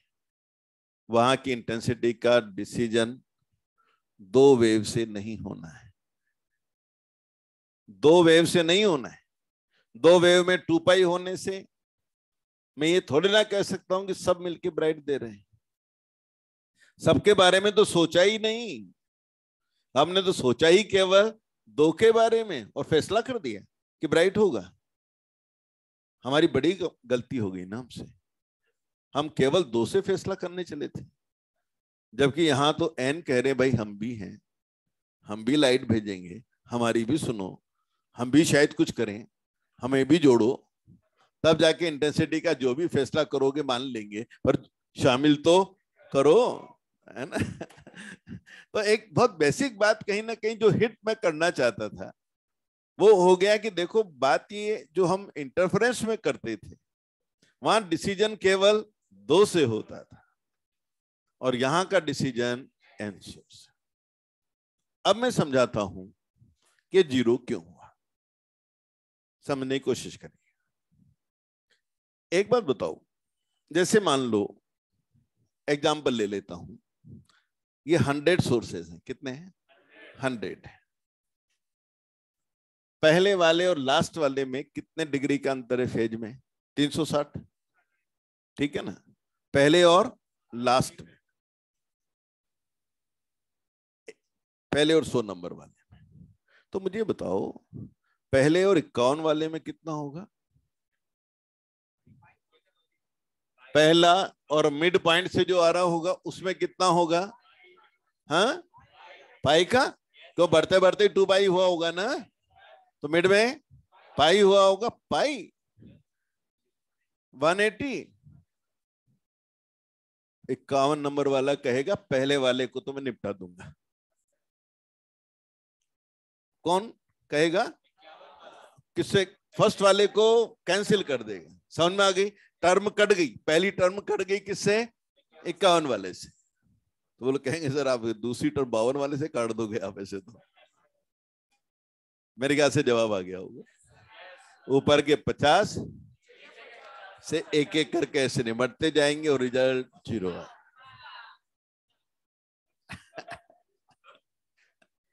क्लियर हुआ? तो एक लॉजिक बना, केवल 2 की सोच रहे थे तब ऐसा नहीं था, और 2 का मामला भी नहीं था। ये तो मामला ही कौन सेटल कर रहा था? एन सेटल कर रहे थे। तो हम टेक्निकली कैसे लिखते हैं बुक में, इसको कैसा लिखा हुआ है वो मैं आप बताता हूं। As this path difference is lambda, we will divide this wavefront in 2 parts. One part will have n by 2 and the other will also have n by 2 sources. First member of the upper group will cancel the effect of first member of the lower group. Likewise, all n by 2 sources, effect of all n by 2 sources will be cancelled by their counterparts in the lower group, and as a result, final intensity or final amplitude there is 0. ऐसा अपने NCERT में पूरा लिखा हुआ। Clear? ये मैंने NCERT की तरह से समझाया। मैं इसको वेक्टर तरीके से भी समझा देता हूं, जो एनसीईआरटी में नहीं है पर हम सीख लेंगे क्योंकि अपन ने वैसा किया हुआ है। कितने वेक्टर हैं? अब जवाब मैं जैसे पूछूं जवाब देना, अपने आप जवाब पे पहुंच जाओगे आप। कितने वेक्टर हैं? n। पहले वाले में और लास्ट वाले में कितना अंतर है? 360 है ना, 2 पाई मान लो, एक ही बात है। पहला वेक्टर, बोले सर आप ऐसे जोड़ोगे इनको? हाँ ऐसे ही जोड़ूंगा, वेक्टर ऐसे ही जुड़ते हैं। पहला वेक्टर। दूसरा वेक्टर, ये थोड़ा ऐसे एंगल पे क्यों बनाए, इसकी तरह सीधा क्यों नहीं बनाए? क्योंकि फेज डिफरेंस है। क्या इसमें और इसके यहां वाले में फेज डिफरेंस नहीं है क्या? है ना, तो वो जितना डिफरेंस है वो बनाना पड़ेगा ना। फिर उसके अगले वाले को बनाते समय भी थोड़ा सा, और ऐसे अगर मैं बनाता हुआ आगे बढ़ता जाऊंगा तो लास्ट तक पहुंचते पहुंचते कितना घूम जाना है? 2 पाई 360, और 360 का मतलब क्या मेरा लूप कंप्लीट हो जाएगा? हम बोले सर 360 में तो लूप कंप्लीट हो जाएगा, तो इसका लास्ट वाले का हेड पहले वाले की टेल में मिल जाएगा, तो क्या क्लोज लूप बन जाएगा? पॉलीगॉन है, क्लोज लूप है, रिजल्ट 0 होता है। और इस तरह से हम कह सकते हैं net vector sum of all these n vector as they are forming close loop, it is 0। तो चाहे इसको 2 पार्ट में डिवाइड करके सोच लो, चाहे वेक्टर तरीके से सोच लो, ये बात अब हमने फाइनल कर ली कि डेल्टा एक्स अगर हमारा क्या है, लैम्डा है, तो हमें पहला डार्क मिलेगा।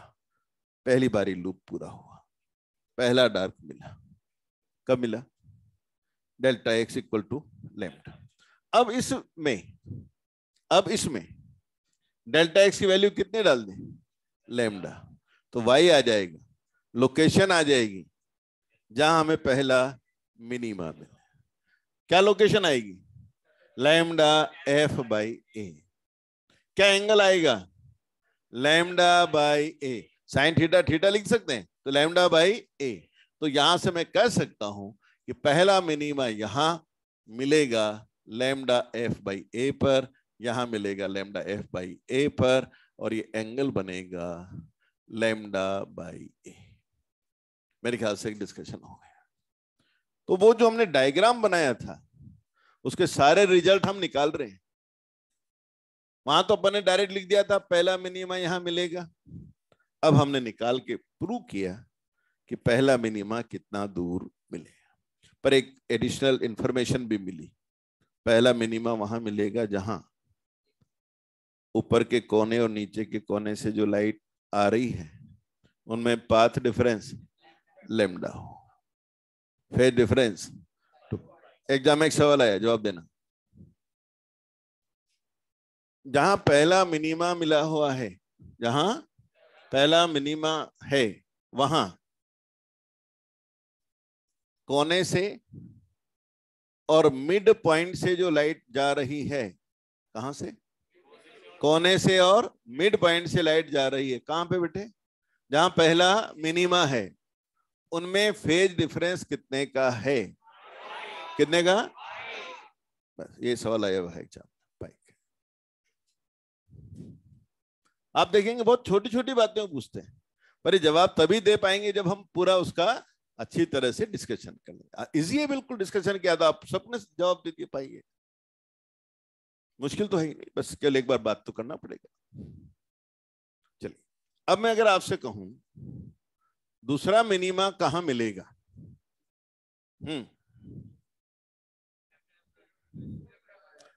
जब डेल्टा एक्स की वैल्यू, जवाब दो, 2 लैम्डा। कैसे प्रूव करोगे कि 0? वेक्टर तरीके से बताओ। बोले सर वही एन वेक्टर बनाएंगे, 4 पाई यानी 2 राउंड लगाएंगे, क्लोज लूप बन जाएगा, नेट रिजल्ट 0 आ जाएगा। चलो कैंसिल वाले मेथड से करके बताओ। अगर ये डेल्टा एक्स 2 लैम्डा हुआ तो कैंसिल वाला मेथड से कैसे एक्सप्लेन करोगे? एनसीईआरटी बुक ने कैसे किया है? क्या करेंगे? वेव फ्रंट को कितने टुकड़े करोगे? 2 या 4? 4। बोले सर 2 क्यों नहीं? अरे भाई लैम्डा बाई 2 के ब्लॉक बनाऊंगा, क्योंकि लैम्डा बाई 2 से ही कैंसिल वाली प्रोसेस आती है। कैंसिल वाली प्रोसेस का फायदा ये रहता है वो टर्म हमेशा के लिए खत्म हो जाए। एडिशन वाली प्रोसेस में तो वो टर्म वापस से आगे जोड़नी पड़ती, तो मुश्किल पड़ता है। तो मेरे को जब ध्यान रखो 0 प्रूव करना है ना, तो जब ये लैम्डा है ना बेटे, तब 2 टुकड़े करना। 2 लैम्डा है तो 3 लैम्डा है तो 6। लैम्डा बाई 2 के ब्लॉक बना लेना। ऐसे एक्सप्लेन होगा, ऐसे लिखा है अपने एनसीईआरटी में। जब ये 2 लैम्डा है तो we will divide this wave front in 4 parts. Each part will contain number of source n by 4. First n by 4 will cancel the effect of next n by 4. Third 1/4 will cancel the effect of last 1/4, and net result will be 0. It is how they explain the location for the second minima. So where you are going to get second minima? For delta x equal to 2 lambda. From this equation, y will be 2 lambda f by a. So my maxima, sorry, minima, which minima? First or second? Second minima is at a distance 2 lambda f by a. इधर भी आएगा, ऐसा नहीं एक ही तरफ आता है, यहां आएगा 2 लैम्डा एफ बाई ए। अच्छा अब आप खुद बताओ, फर्स्ट मैक्सिमा क्या फर्स्ट मिनिमा और सेकंड मिनिमा के बीच आएगा? यहां के लिए पाथ डिफरेंस लैम्डा है, उसके लिए क्या आएगा? यहां के लिए 2 लैम्डा। तो फर्स्ट मैक्सिमा के लिए हाँ 3 लैम्डा, यानी पहला मैक्सिमा, इंपॉर्टेंट बात, पहला मैक्सिमा लैम्डा बाई 2 पे नहीं आए।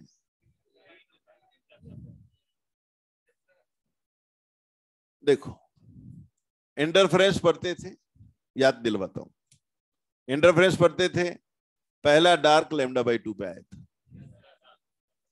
दूसरा 3 लैम्डा बाई 2 पे आया था। वहां पहला ब्राइट बेटे लैम्डा पे आया था, दूसरा ब्राइट 2 लैम्डा पे। यहां उल्टा हो रहा है, देखो पहला डार्क आया लैम्डा पे, ब्राइट नहीं आया, दूसरा डार्क 2 लैम्डा।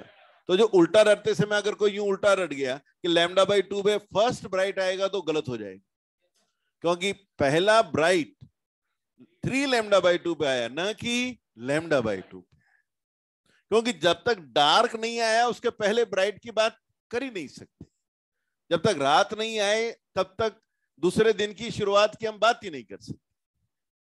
तो इसलिए पहला मिनिमा ही क्योंकि लैम्डा पर आया है, तो फर्स्ट मैक्सिमा आएगा 3/2 लैम्डा पर। जब पाथ डिफरेंस 3/2 लैम्डा होगा तब हमें फर्स्ट मैक्सिमा मिलेगा। ये सवाल एग्जाम में 2-3 बार आ चुका है। मिनिमा का नहीं पूछते, किसका पूछते हैं? मैक्सिमा का। तो फर्स्ट मैक्सिमा कितने पाथ डिफरेंस में मिला हमें? 3 लैम्डा बाई 2 पर मिला। अभी इंटेंसिटी एक्सप्लेन नहीं की है मैंने, केवल पोजीशन बताई कि first maxima will be at distance 3 3/2 lambda f by a, ये यहां से निकाल सकते। तो ये जगह आ गई 3/2 लैम्डा f by a। अब केवल ग्राफ में आपको एक चीज प्रूव करना बाकी रहेगी, कौन सी चीज? इंटेंसिटी। कहां की? फर्स्ट मैक्सिमा की। सेंट्रल की तो निकाल ली अपन ने, I0। अब बात करनी है फर्स्ट मैक्सिमा की। I0 बाई 22.5 क्यों आई? सेकंड मैक्सिमा की बात करनी है, I0 अपॉन 62.5 क्यों आई? यही बात करना है ना। चलिए पहले मैं एनसीईआरटी क्या कहती है वो सिखाऊंगा, फिर हम क्या सोचते हैं वो देखेंगे, वेक्टर तरीके से बात करते हैं। अब मैं एक्सप्लेन करने जा रहा हूं इंटेंसिटी ऑफ फर्स्ट मैक्सिमा। अब तक कोई आपका क्वेश्चन है तो पूछ लीजिए, देख लीजिए, यहां तक कोई आपको बात करनी तो कर लीजिए।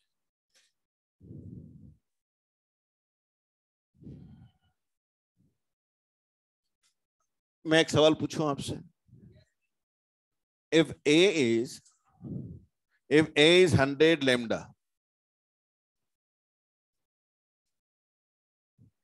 आपको बताना है when theta equal to 30 degree what I will get at angle 30 degree given A equal to 100 lambda. If A equal to 100 lambda, what I will get at 30 degree?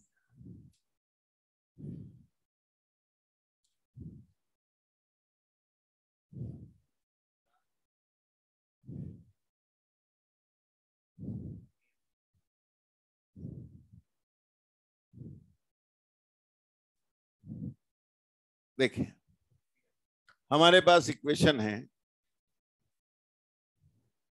Delta x equal to a sin theta. What is a given? 100 lambda. What about theta? 30 degree. What is sin 30? 1/2. That means delta x is 50 lambda. 50 lambda. If it is lambda first dark, 2 lambda second dark, 50 lambda 50th dark. Answer है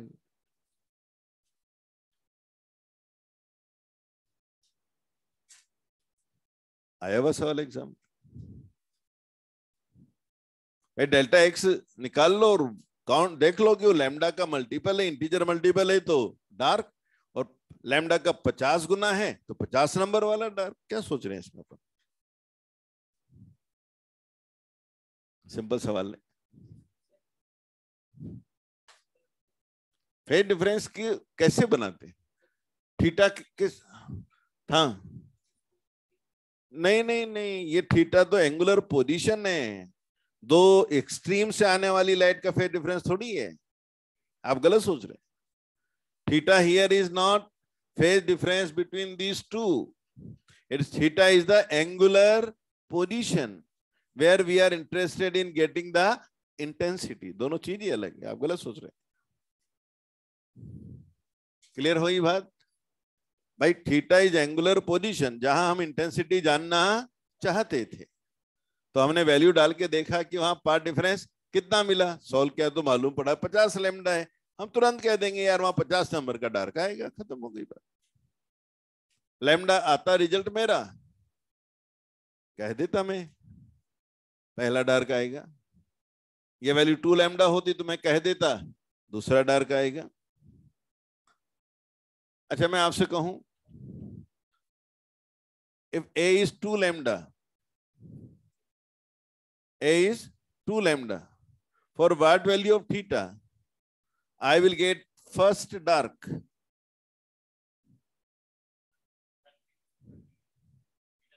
For what value of theta I will get first dark?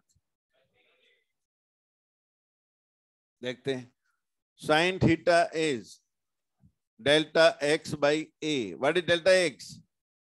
What is delta x for first dark? Lambda. What is a? 2 lambda. That means 1 by 2. That means theta is 30 degree.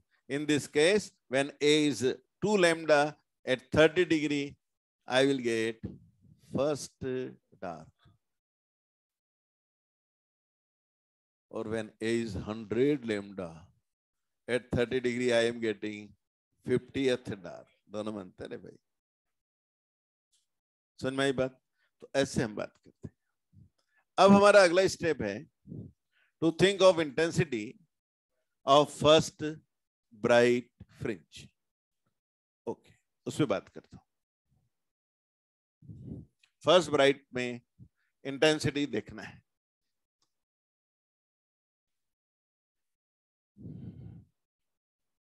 हाँ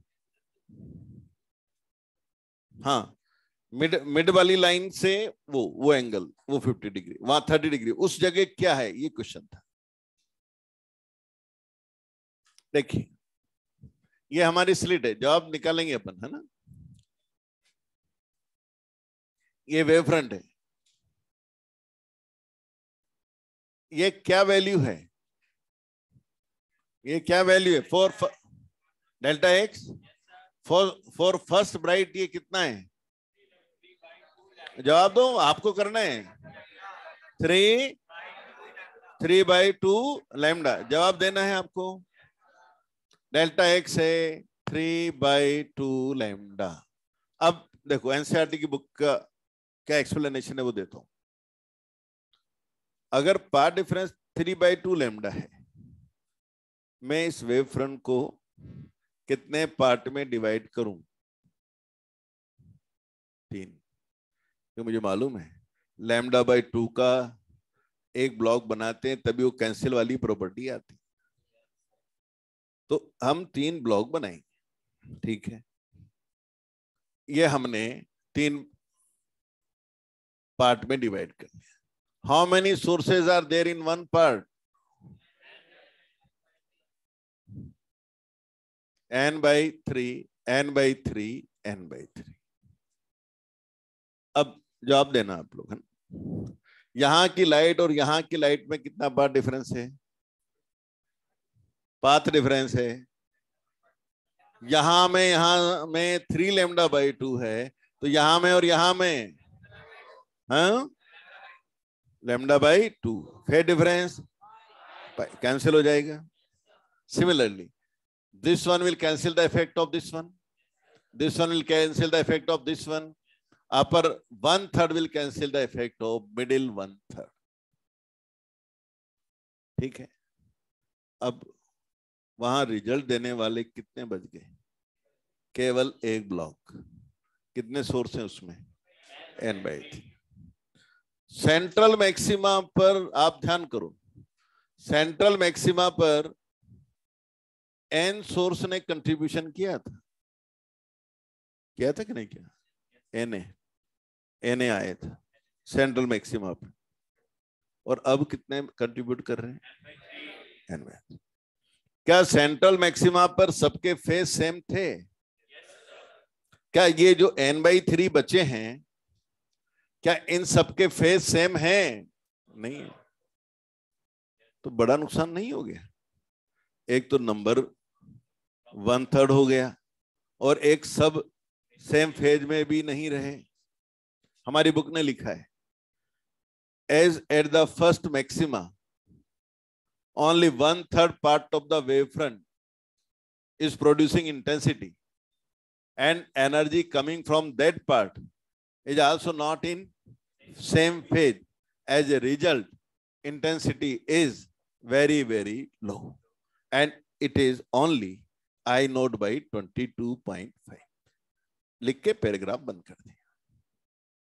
उन्होंने निकाल के नहीं बताया कि 22.5 कैसे है, बस ये एक्सप्लेन कर दिया कि भाई एक तो n/3 रहे और सेम फेज भी नहीं है, इसलिए ऐसा हुआ। लेकिन देखिए अपन कर लेंगे और आप ही कर लोगे, मैं भी नहीं करूंगा, बस मुझे जवाब देते जाना, आपसे हो जाएगा। अब मुझे वेक्टर जोड़ना है। कितने वेक्टर जोड़ने हैं? n या n/3? एक का लंबाई a। अच्छा, इसका फर्स्ट मेंबर और इसके लास्ट मेंबर में पाथ डिफरेंस कितना? हाँ, कितना? λ/2। फेज डिफरेंस पाई, यानी इसका फर्स्ट और लास्ट में पाई यानी 180 फर्स्ट और लास्ट में। चलो अब मैं वेक्टर बना रहा हूं। कितने वेक्टर बनाऊंगा? n/, हर चीज का जवाब देने की कोशिश करो। n/3। दूसरा वेक्टर, तीसरा वेक्टर, फेज डिफरेंस लाता जा रहा हूं। क्या पूरा लूप बनाऊं या यहां रुक जाऊं? यहां क्यों रुक गया? हो गया ना 180। 360 होता था, वहां पूरा बनता था। अब मुझे बताना कितने एरो हैं? n और एक का n/3 और एक की लंबाई। तो क्या ये लंबाई मिल गई हमें? अच्छा, अगर मैं इसकी रेडियस को r मानूं तो क्या ये सेमी सर्किल है? सेमी सर्किल की लेंथ कितनी होती है? πr, यानी ये πr हो गया n/3, तो r हो गया Na/3π।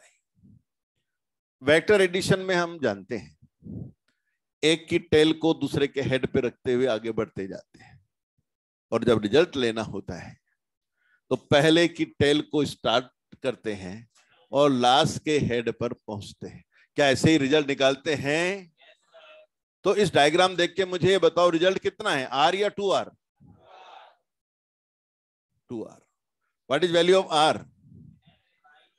हाँ बोलो बोलो, आता है Na/3π। यहां से लिख दिया r का वैल्यू। क्या इंटेंसिटी आ गई है? स्क्वायर करना पड़ेगा, स्क्वायर करना पड़ेगा। 4n² a² 9π²। 4 9 π² कितना होता है? 10। n² a², n² a², I0, यानी I0 अपॉन 90/4, यानी I0 अपॉन 22.5। इसका डेरिवेशन याद करने की जरूरत भी नहीं, पर सर नहीं है, फिर आपने किया क्यों? इसलिए किया कि आपको बताना चाह रहा था कि देखो ये सब मामला वेक्टर एडिशन का है, और ये सारा मामला 2 सोर्स से नहीं n सोर्स से डिसाइड। सबको ऐड करते हैं तो रिजल्ट लाना चाहे तो आ जाए। हमारी एनसीईआरटी ने भी जरूरत नहीं समझी तो उन्होंने भी नहीं निकाला, पर मैंने निकाल के केवल आपको ये कॉन्फिडेंस देने के लिए जोड़ा कि देखो अगर हमें वेक्टर थोड़ा सा भी आता है, हल्का सा भी, तो वेक्टर जोड़कर हम रिजल्ट पर पहुंच सकते हैं। चलो अब मुझे जवाब देना। फर्स्ट मैक्सिमा तो आ गया ना, सेकंड मैक्सिमा कितने पार्ट डिफरेंस पे आएगा? 3/2 लैम्डा पे फर्स्ट आया था, जवाब दो यार। 5 लैम्डा बाई 2, 5 लैम्डा बाई 2 के कितने ब्लॉक बनाऊंगा? 4 कैंसिल होंगे, n/5 बचेंगे, उससे इंटेंसिटी आएगी। पहले इंटेंसिटी n/3 से आई थी, अब n/5 से आएगी और कम से आएगी, इसलिए और कम होगी। चलो वैल्यू भी निकालता हूं, आएगा आपको। अब कितने बचेंगे? n/5, उसका जो n/5 बचेंगे, ये 5 बना दिया ना फर्स्ट, इसको कैंसिल, ये इसको केवल n/5 बचेंगे। इसका फर्स्ट लास्ट के बीच में पार्ट डिफरेंस λ/2। तो कितने वेक्टर बनाने हैं? ये n/3 वेक्टर है कि n/5 है? n/5 एग्री कर रहे हो सब लोग? यहाँ 5 लिख दूं, यहाँ 5 लिख दूं, यहाँ 5 लिख दूं, यहाँ क्या लिखूंगा? 25। तो यहाँ 25 आ जाएगा, यहाँ 250 आ जाएगा, और सॉल्व करोगे तो 62.5 आ जाएगा। और इसलिए मैंने कहा था कि second maxima is having intensity I not upon 62.5। Clear है? तो इस तरह से हम पूरी बात समझते हैं। मेरे ख्याल से हमने बहुत बेसिक तरीके से समझ लिया, और जो बेसिक देना चाहता था मैं आपको दिमाग में, वो ये था, इंटरफेरेंस दो सोर्स के सुपरपोजिशन से। और हम जब डिफ्रैक्शन पढ़ते हैं तो हम पूरे वेव फ्रंट में मानते हैं कि n सोर्स है, और उन सब से आने वाली एनर्जी को वेव मानते हुए, उनके एम्पलीट्यूड को जानते हुए, उनके पाथ डिफरेंस और फेज डिफरेंस को जानते हुए, उन सब का हमें रिजल्टेंट लाना चाहिए, और जो रिजल्टेंट एम्पलीट्यूड मिले उसको स्क्वायर करके इंटेंसिटी पर आना चाहिए। इसका मतलब पूरा गेम जो खेला जा रहा है, it is all with the help of superposition of n coherent waves. Interference was superposition of 2 and diffraction is superposition of n. तो ये मैंने जो आज टॉपिक पढ़ाया आपको, ये है सिंगल स्लिट फ्राउनहोफर डिफ्रैक्शन। अब इसमें कुछ 2-3 पॉइंट और मुझे बताने हैं। डबल स्लिट बताना है, रे ऑप्टिक्स की वैलिडिटी पे बात करनी है, रिजॉल्विंग पावर पे बात करनी है। ये तीनों हम कल करेंगे, पर कल आप जब आए क्लास में तो आप मॉड्यूल करके आए, इंटरफेरेंस का और डिफ्रैक्शन का भी कर लें, मोस्ट ऑफ द प्रॉब्लम हो जाएंगे। तो वो करके आए तो थोड़ा उसका भी हम कर लेते हैं। और आप नहीं ला पाए, पूछ नहीं पाए मुझसे, तो फिर मैं पोलराइजेशन शुरू कर दूंगा, और आप पूछ पाए तो टाइम उसमें लगा देंगे, जैसा भी आप करें। Thank you.